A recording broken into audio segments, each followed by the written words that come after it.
Que eu queria hoje? Hoje eu queria fazer um grande resumo aí do que a gente viu até aqui sobre a questão da exegese, né? A gente já compartilhou aí bastante material sobre como fazer, né? Demos algumas ideias, sugestões, né? É claro que a exegese vai depender muito da sua perspectiva teológica, né? Da maneira como você lê a Bíblia, e até numa outra aula eu estava falando sobre isso, né? A maneira como lemos a Bíblia, ela não influencia apenas no estudo da Bíblia, mas influencia na maneira como a gente vê a igreja, entende, né, a questão de eclesiologia, da soteriologia, salvação, né? Então, acaba definindo tudo. Então, por exemplo, uma pessoa que faz uma abordagem fundamentalista da leitura e da pesquisa da Bíblia, ela, no geral, vai acreditar que tem que estar na igreja, que culto tem que ser com a igreja aberta, que se a igreja fechar para ir para um passeio, não está certo, né? A igreja no domingo tem que estar aberta. Que a salvação, a pessoa tem que levantar a mão, ir lá na frente, tem que ter apelo, né? De maneira geral, uma pessoa fundamentalista vai estar ligada a esses comportamentos, né? Ou seja, a maneira como ela lê a Bíblia vai definir questão de igreja, né? E todas as outras questões que envolvem a religião. Então, a própria leitura de mundo vai estar voltada para isso, né? Mesma coisa que é dogmático, histórico-crítico, político-social, vai estar ligada a essas questões. Por isso que é bom a gente ter um pé no chão, saber onde a gente está pisando, porque a partir disso você vai montando, né, o seu material, vai juntando as ferramentas para ir lidando aí com essas questões que cada, né, texto, cada abordagem vai estar trabalhando. Então, hoje, eu vou aí fazer um resumão dessas ideias, também dar o nome aí de alguns, né, autores dentro de cada uma dessas abordagens, alguns exemplos, né? E a partir disso, né, cada um aí tem condições de ir fazendo o seu trabalho, lembrando que a exegese é muito mais do que tradução. Quando fazemos uma exegese, a gente também interpreta. Então, a exegese e a hermenêutica acabam caminhando juntas, né? E é bom e é interessante a gente saber onde a gente está pisando. Ricardo, ainda não sei aonde estou pisando, estou conhecendo. Beleza, tranquilo. É ter também essa humildade, né, digamos assim, de reconhecer que não sabe ainda qual é o caminho. Está pesquisando, está trabalhando. Agora, mesmo que você não saiba qual caminho está trilhando, você está em um caminho. Então, é bom você, pelo menos, aprender a reconhecer o caminho que está, né? Então, isso aí, os materiais que a gente apresentou, né? Isso vai ajudando você a se autoconhecer, né? E isso é bem importante. Então, vamos lá, né? Abordagem fundamentalista aí, primeiramente, é aquela abordagem que todo mundo já passou por ela, né? A gente entra na igreja com essa abordagem, dificilmente, né, a gente entra na igreja com a linha de pensamento diferente da fundamentalista ou da dogmática. Não posso generalizar, porque eu não conheço todo mundo, né? Mas essas abordagens, fundamentalista e dogmática, elas são aquelas que nos iniciam nos caminhos da fé, né? Então, na fundamentalista, qual é o objetivo? Defender uma interpretação estrita e literal da Bíblia, entendendo-a como totalmente livre de erros. Então, para a perspectiva fundamentalista, não importa se o texto foi escrito em grego, aramaico, em hebraico, é quase que a leitura, a tradução em português é o que vale, né? Não importa se você tem várias traduções, não importa se você tem textos, né, que às vezes falam de coisas diferentes, ou melhor, falam da mesma coisa, mas de formas diferentes. Então, de maneira geral, o fundamentalista vai defender com unhas e dentes a literalidade da Bíblia. O que é defender a literalidade da Bíblia? Não é citar um monte de versículo, não é fazer referência de versículo no Novo, no Velho, mas é realmente não questionar o que está escrito no texto bíblico. Então, se lá em Josué 10:13 diz que o sol parou, o sol parou. Se lá em Gênesis diz que a serpente falou, a serpente falou.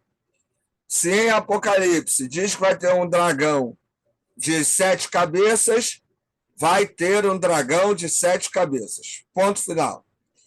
E a Bíblia, ela é inerrante, não apenas na mensagem, mas no seu texto. Então não há erro, né? Não há problema nenhum no texto bíblico. Uma leitura muito comum, né? A maioria das pessoas das igrejas estão dentro desse ambiente, dentro dessa perspectiva, ao falar do texto bíblico. Principais ferramentas, né, que essa abordagem vai usar.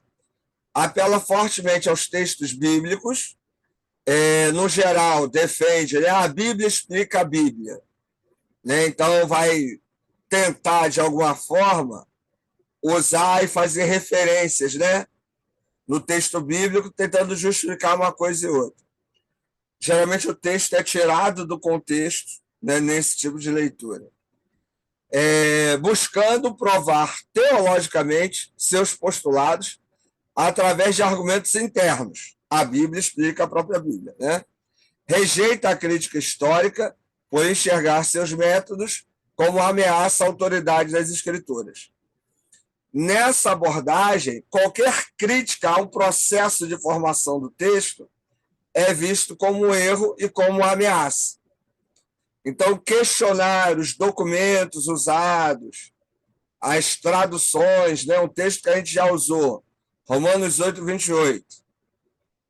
Todas as coisas cooperam para o bem daqueles que amam ao Senhor. Só que eu tenho um documento em grego que traz a seguinte ideia: em meio a todas as coisas, Deus traz à existência algo de bom. Então, eu posso ter a primeira tradução ou a segunda. Na perspectiva fundamentalista, a que vale é a primeira, que a segunda é mais moderna, quase ninguém conhece e abala os fundamentos da fé, né? É a mesma coisa da leitura que já fizemos de Salmo 23, vocês trabalharam esse texto, e dizer que o Senhor é o meu pastor e nada me faltará. Se eu ler o Senhor é o meu pastor e de nada tenho falta, já é questionado por esse tipo de abordagem, porque está aí dando possibilidades de leitura. E, geralmente, esse tipo de abordagem não trabalha com possibilidades, trabalha com certezas, e certezas absolutas, nada mais. Características: conservadora, pouco aberta ao diálogo, enfatiza a inerrância da Bíblia, a doutrina da inspiração verbal plenária e o conceito de verdade absoluta.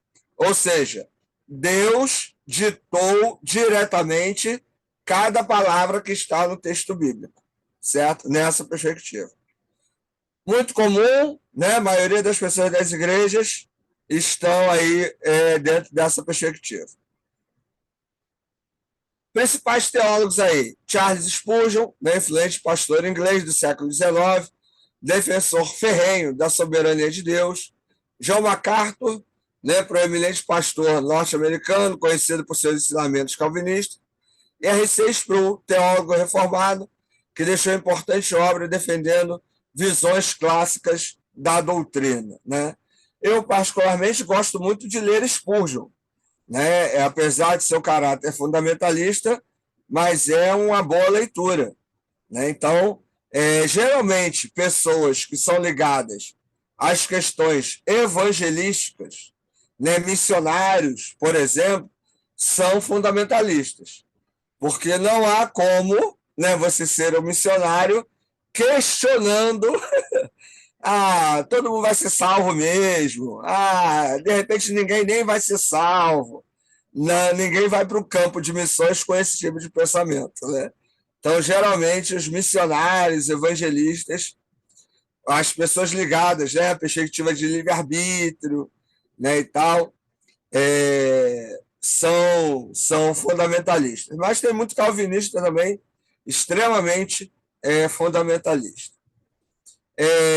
Dúvidas, perguntas, alguma questão em cima dessa primeira abordagem? Alguém quer fazer algum questionamento, quer falar alguma coisa?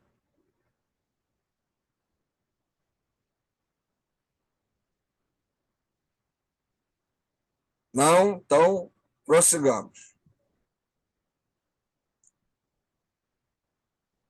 Fala da Abordagem heresia. dogmática, né?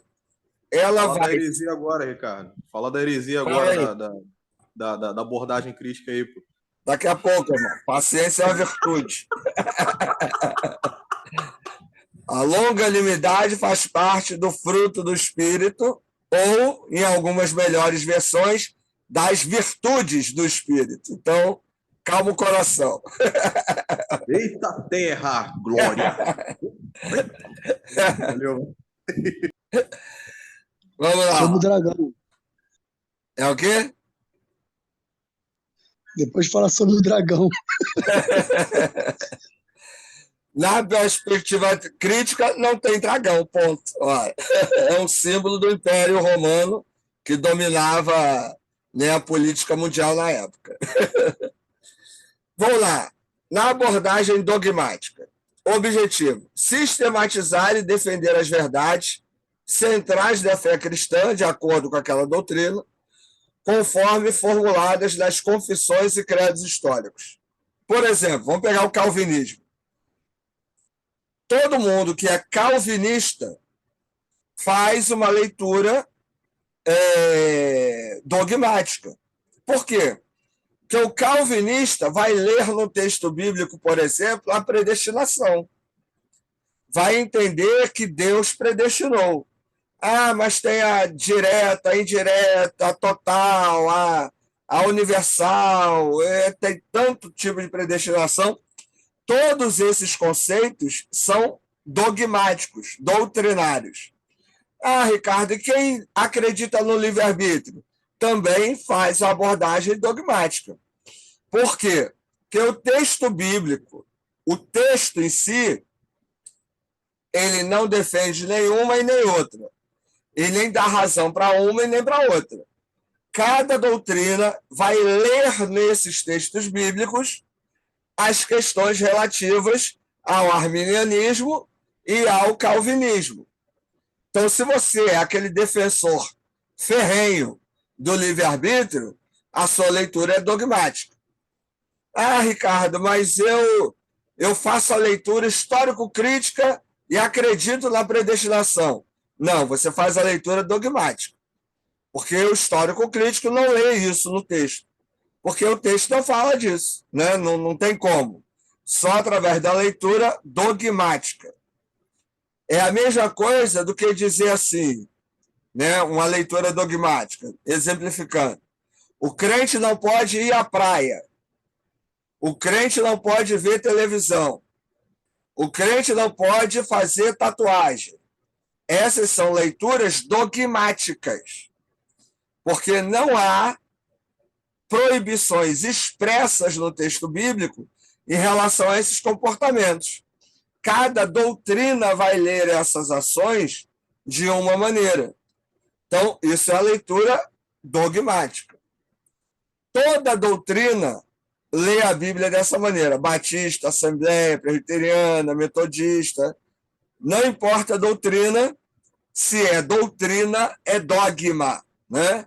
Então, ela tem ali os seus conceitos fechados. Então, ela vai ler dentro dessa questão doutrinária. Ah, Ricardo, isso é bom, é ruim? Já falei. Não existe bom ou ruim, existe diferente. Então, a leitura dogmática, assim como a leitura fundamentalista, todas elas têm o seu valor e a sua importância. Tem o seu objetivo e tem o seu espaço. E essas leituras cabem em qualquer espaço? Não. Cabem em qualquer igreja? Não. Mas estão presentes na maioria das igrejas.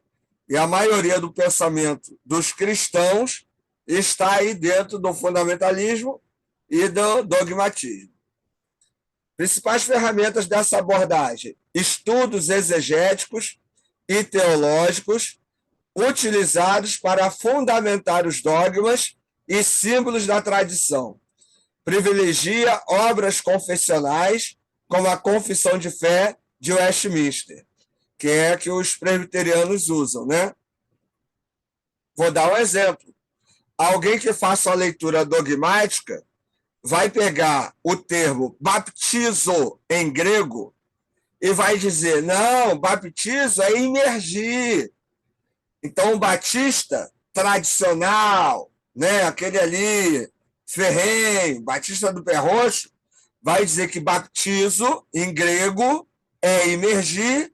Então, o único batismo que vale é o por imersão. O presbiteriano, por sua vez, vai dizer que baptizo também era usado dentro daquele contexto como a ideia de aspergir, jogar água.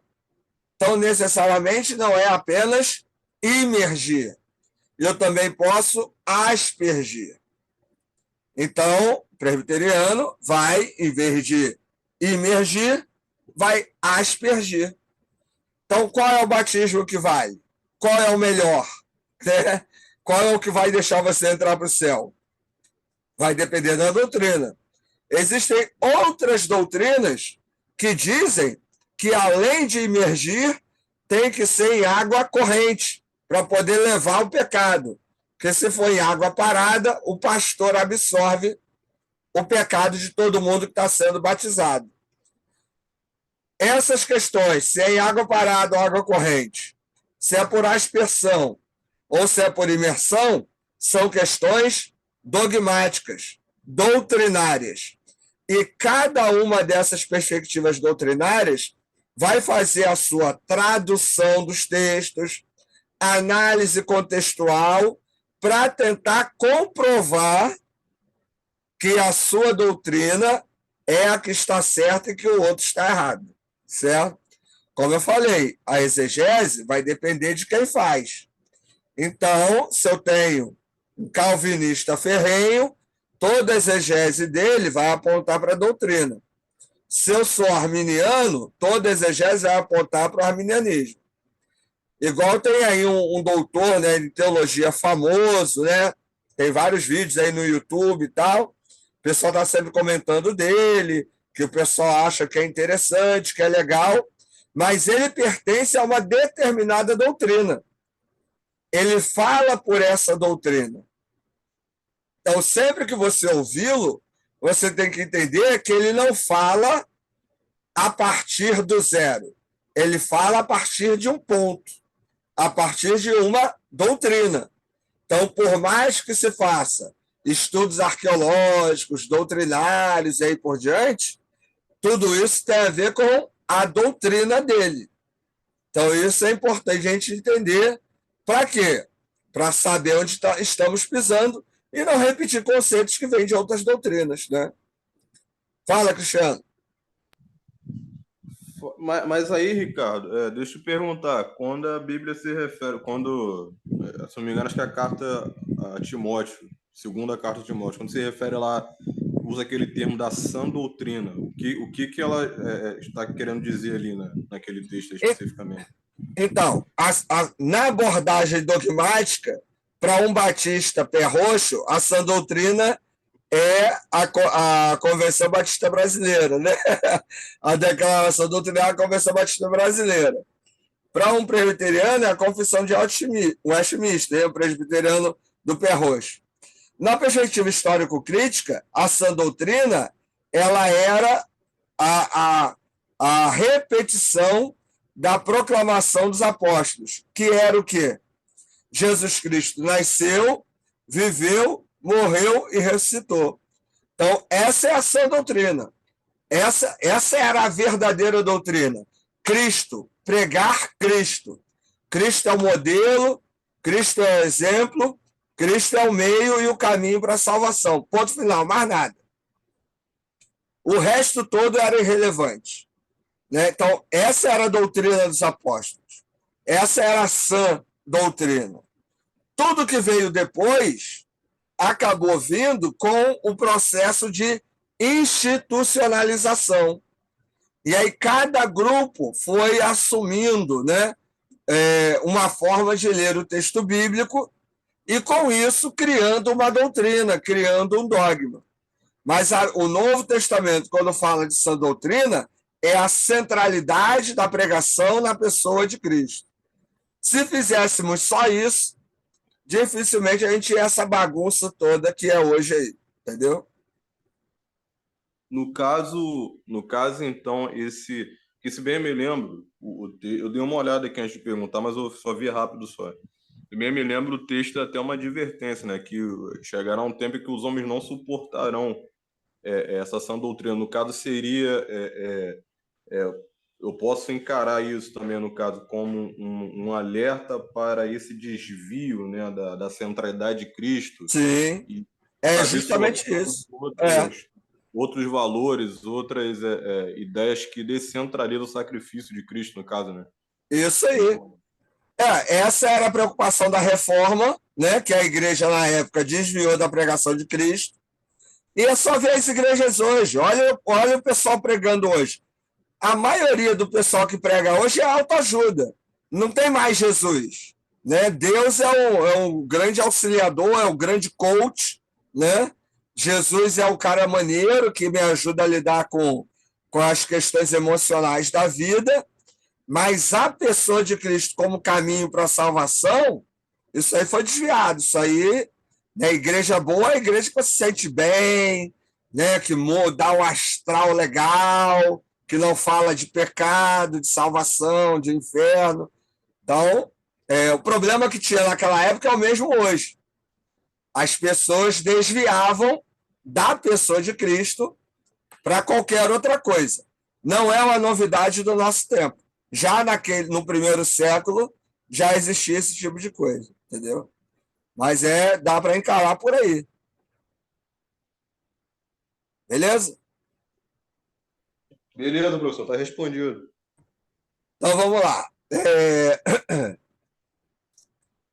Características, né? Conservadora nos ensinos, respeita a autoridade da igreja e dos concílios, busca a unidade doutrinária entre denominações.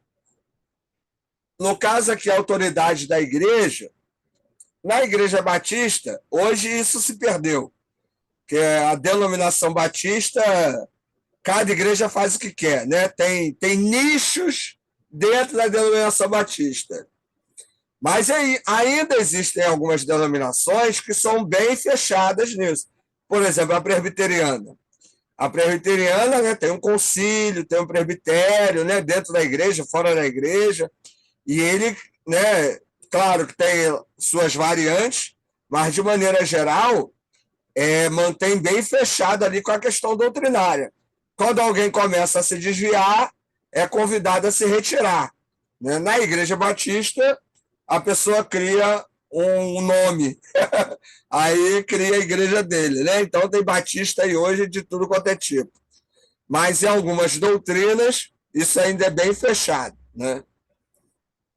Alguns nomes aí, né, que a gente pode pensar como teólogos nesse tipo de abordagem. Tomás de Aquino, mestre de teologia, né? Católica medieval, obviamente, né? Se a gente está falando de conservadorismo, né, de manter os dogmas e os símbolos, geralmente a teologia dogmática ela está ligada a conceitos medievais. E a fundamentalista também. Né? Calvino, reformador protestante, né, de influência confessional. Lutero também, né? Lutero, ele inovou na época dele, né? Resgatou a centralidade da mensagem em Jesus Cristo, né? Resgatou a questão do culto, né? Da adoração estar voltada para Cristo, mas ele foi o homem do tempo dele, né? E aquele período foi um período, obviamente, em que as pessoas centralizavam muito, né, na questão doutrinária. Então, mesmo saindo da Igreja Católica, ele vai criar dogmas, né, e doutrinas, e aí surge a Igreja Luterana.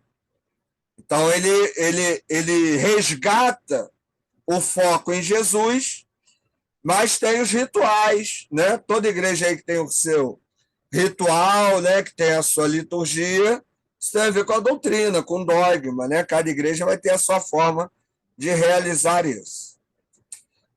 Dentro do que eu falei até aqui dessas duas abordagens, mais alguma pergunta? Mais alguma coisa que alguém queira compartilhar?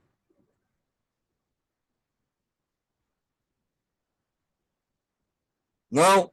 Então vamos fazer o seguinte, vamos sair desse link e vamos entrar no mesmo link, que está dando aí aquele tempozinho, né, para acabar. E aí, para eu não falar e ficar no meio, vamos sair desse, a gente volta no outro e continuamos aí, a gente vem e inicia com a abordagem histórico-crítica, tá? Mesmo link aí.